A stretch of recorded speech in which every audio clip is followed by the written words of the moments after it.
বন্ধুরা, খুব তাড়াতাড়ি শুরু হতে চলেছে আইসিডিএস এর নিয়োগ। এখানে পোস্ট নেম হচ্ছে ওয়ার্কার, হেল্পার আর সুপারভাইজার।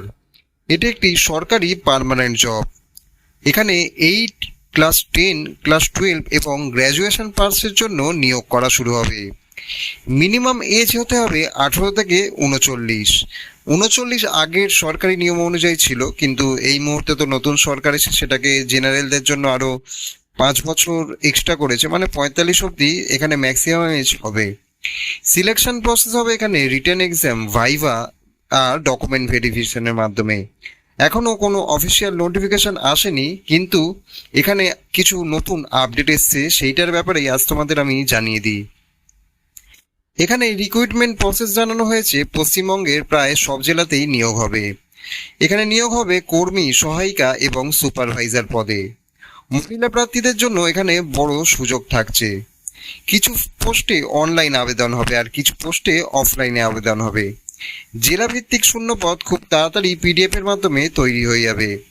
লিখিত পরীক্ষা এবং ইন্টারভিউর মাধ্যমে এখানে জয়েনিং হবে।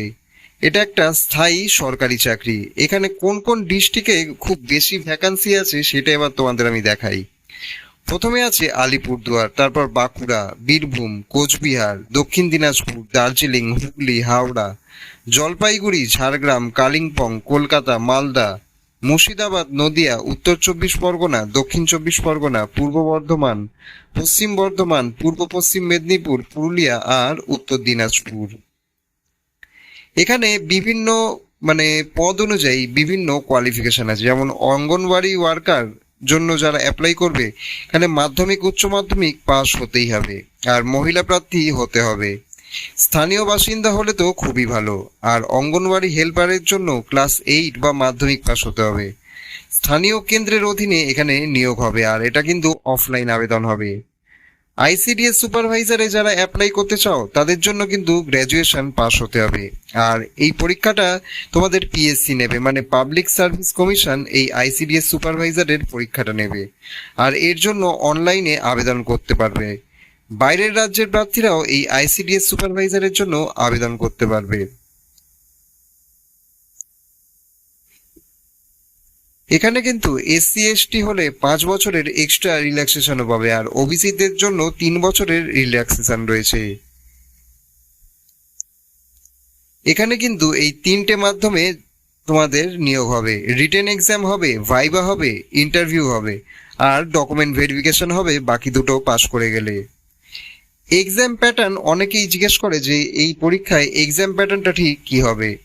যেমন বাংলা রচনা থাকবে 15 নম্বরের, পাটিগণিত থাকবে 20 নম্বরের, পুষ্টি ও জনস্বাস্থ্য মানে নিউট্রিশন এক্সাম থাকবে, এখানে মার্কস থাকবে 15 নম্বরের, ইংরেজির জন্য মার্কস থাকবে 20 নম্বরের, আর সাধারণ জ্ঞান মানে জিকের জন্য মার্কস থাকবে 20 নম্বরের। আর এগুলোই পাস করলে যখন তোমরা ভাইভা রাউন্ডে যাবে, মানে ফেস টু ফেস ইন্টারভিউতে যখন বসবে, তার জন্য থাকবে এক্সট্রা 10 নম্বর, মানে টোটাল 100 প্রশ্ন। তার মধ্যে হচ্ছে 100 পরীক্ষা, তার মধ্যে হচ্ছে রিটেন 90 মার্কস, ভাইভা 10 মার্কস, মানে টোটাল 100-র মধ্যে তোমরা কিন্তু এখানে 2 ঘন্টা এক্সাম ডিউরেশনের টাইম পাবে।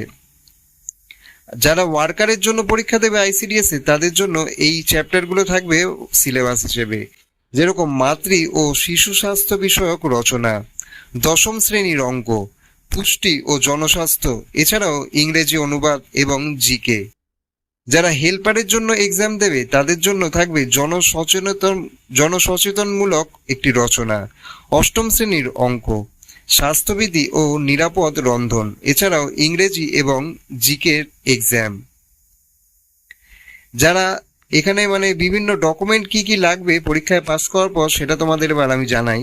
সেটা হচ্ছে মাধ্যমিকের অ্যাডমিট বা সার্টিফিকেট, এইচএস এর রেজাল্ট আর সার্টিফিকেট, গ্র্যাজুয়েশন সার্টিফিকেট সুপারভাইজারের জন্য, এছাড়াও Aadhaar card, voter card, caste certificate, residential certificate, passport size photo, signature, এবং যদি কোনো ডিসেবিলিটি থাকে তারও সার্টিফিকেট যদি থাকে তাহলেও তোমরা এখানে দিতে পারো। এবার আমি তোমাদের বলি কিভাবে এই ফর্মটা তোমরা অ্যাপ্লাই করবে, মানে অনলাইনে কিভাবে ফিল আপ করবে। প্রথমে আইসিডিএস এর অফিসিয়াল ওয়েবসাইটে তোমাদের যেতে হবে, রিক্রুটমেন্ট সেকশনে ক্লিক করতে হবে আর সেখানে নিচে তোমরা পেয়ে যাবে অ্যাপ্লাই অনলাইন, সেখানেও তোমরা ক্লিক করতে পারো। ফর্ম ফিল আপ এখান দিয়েই তোমরা করতে পারবে। এছাড়াও তোমরা প্রয়োজনীয় তোমাদের ডকুমেন্ট যা যা চাইবে সেগুলো তোমাদের আপলোড করতে হবে, এরপর ফাইনাল সাবমিট তোমাদের ক্লিক করতে হবে। আর যারা অফলাইনে অ্যাপ্লাই করতে চাও তারা ব্লক অফিস বা জেলা অফিস থেকে ফর্ম সংগ্রহ করতে পারবে। আর ফর্ম পূরণ করে নির্দিষ্ট অফিসে ডেট পূরণ হওয়ার আগেই তোমরা জমা দিতে পারো। এবার আমি তোমাদের বলি এই ফর্মটা কবে বেরোবে। জুন মাসের প্রথম বা মাঝখান থেকে শুরু করে জুলাইয়ের 2026 অবধি এই ফর্ম তোমাদের ফিল আপ চলবে। এছাড়াও অ্যাপ্লিকেশন তোমাদের শুরু হবে আগস্টের 2026 থেকে, আর পরীক্ষার ডেট হয়তো আগস্ট বা সেপ্টেম্বরের দিকে আসতে পারে। এবার তোমাদের বলি WBICDS দের কিরকম স্যালারি থাকে। দেখো, যারা হেল্পারের জন্য তোমরা এখানে এক্সাম দেবে তাদের কিন্তু মিনিমাম স্যালারি থাকে 8 থেকে 12,000 টাকা। বর্তমানে এটা বাড়তেও পারে, কারণ সপ্তম পে কমিশন শুরু হচ্ছে। ওয়ার্কারের জন্য কিন্তু এখানে স্যালারি থাকবে 12,000 থেকে 18,000 টাকা। মানে 12,000 থেকে 18,000 টাকা, এগুলো আগে রোপা বেস অনুযায়ী এই স্যালারিটা দেওয়া হয়েছে, এখনো আপডেট করা হয়নি। অষ্টম পে কমিশন লাগু হওয়ার পর, সপ্তম পে কমিশন লাগু হওয়ার পর থেকে কিন্তু এগুলো যথেষ্ট বাড়বে। আর সুপারভাইজারের স্যালারি এখানে দেখানো হচ্ছে 22 থেকে 35,000 টাকা। এখানেও কিন্তু এই স্যালারিটা যথেষ্ট বেড়ে যাবে সপ্তম পে কমিশন থেকে। তো বন্ধুরা, এই ছিল আজকের ICDS এক্সামের আপডেট। তো তোমরা বলো তোমাদের কেমন লাগলো ভিডিওটা। যদি ভিডিওটা ভালো লেগে থাকে, যদি তোমাদের ডিটেলসে বোঝাতে পারি, তাহলে অবশ্যই ভিডিওটাকে একটা লাইক করে দিও। আর যদি কোনো প্রশ্ন থাকে কমেন্টে জানিও। চ্যানেলটাকে সাবস্ক্রাইব করে আমাদের চ্যানেলের সাথে থেকো।